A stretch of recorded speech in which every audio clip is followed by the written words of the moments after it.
বৈষম্য বিরোধী ছাত্র আন্দোলনের শেষের দিকে এসে ব্যারিস্টার সুমন শেখ হাসিনার পক্ষে এবং ছাত্রদের বিপক্ষে অবস্থান নিয়ে ব্যাপক সমালোচনার সম্মুখীন হন।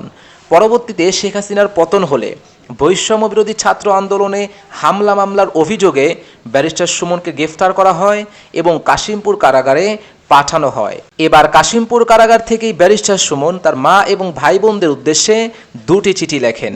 গত 17 ডিসেম্বর মঙ্গলবার রাতের দিকে ব্যারিস্টার সুমনের যুক্তরাজ্য প্রবাসী ভাই চিঠি দুটি তার ফেসবুক প্রোফাইলে শেয়ার দেয় এবং এরপর থেকেই শুরু হয় ব্যাপক আলোচনা।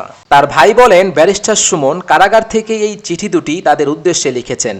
একটি লিখেছেন তার মায়ের উদ্দেশ্যে এবং আরেকটি লিখেছেন তার ভাই বোন এবং ভগ্নিপতিদের উদ্দেশ্যে। চিঠিতে ব্যারিস্টার সুমন লিখেছেন, আম্মা দোয়া রইল, আমাকে নিয়ে দুশ্চিন্তা করবেন না, আল্লাহ যা করেন ভালোর জন্যই করেন। প্রথমে একটু কষ্ট লাগতো, এখন সব ঠিক হয়ে গেছে। নিয়মিত নামাজ, কোরআন শরীফ পড়ছি। বাংলা তর্জমা করা কোরআন পড়তে আমার অনেক ভালো লাগে। আপনি নিজের শরীরের প্রতি খেয়াল রাখবেন। সারা জীবন আপনাকেই বেশি কষ্ট দিয়েছি। অনেক মোটা বাচ্চা হওয়ার কারণে আমার জন্মের সময়ই আপনাকে অনেক কষ্ট দিয়েছি। এই ৪৫ বছরে এসেও আপনার টাকায় আমার পরিবারের বাসা ভাড়া হয়। এর চেয়ে আর বেশি এক মায়ের কাছ থেকে কী নিতে পারি? আপনার জন্য দোয়া রইল। যে বয়সে আপনাকে আমার দেখার কথা, আপনার সেবা করার কথা, সেই বয়সে বরং আপনাকেই আমার পরিবারকে দেখতে হচ্ছে। আল্লাহর কাছে আপনার জন্য সুস্থ এবং লম্বা হায়াতের জন্য দোয়া চাই। ভালো থাকবেন।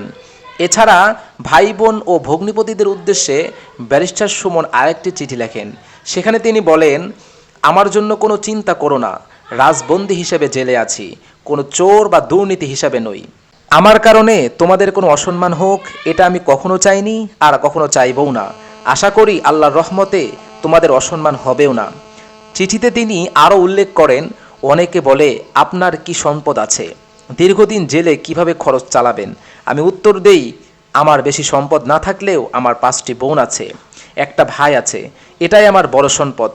শুধু জেলে কেন, আমি যদি পৃথিবীতে নাও থাকি আমার কোনো আফসোস নেই। আমার বোনেরা আমার পরবর্তী প্রজন্মকে দেখে রাখবে, তাদের অভিভাবক হিসেবে থাকবে। তোমাদের জন্য অনেক অনেক দোয়া রইল। ভালো থেকো তোমরা সবাই। আল্লাহ চাইলে দেখা হবে অতি শিগগিরই। এ ব্যাপারে ব্যারিস্টার সুমনের ইংল্যান্ড প্রবাসী ভাই সৈয়দ সোহাগ জানান, চিঠিগুলো তার ভাই জেল থেকেই লিখেছেন। জানা যায় ব্যারিস্টার সুমনের মা এবং বোনেরা কয়েকজন আছে দেশে এবং কয়েকজন প্রবাসে আছেন। কারাগার থেকে পাওয়া চিঠি সোশ্যাল মিডিয়া এবং হোয়াটসঅ্যাপের মাধ্যমেই সবাই পেয়েছেন।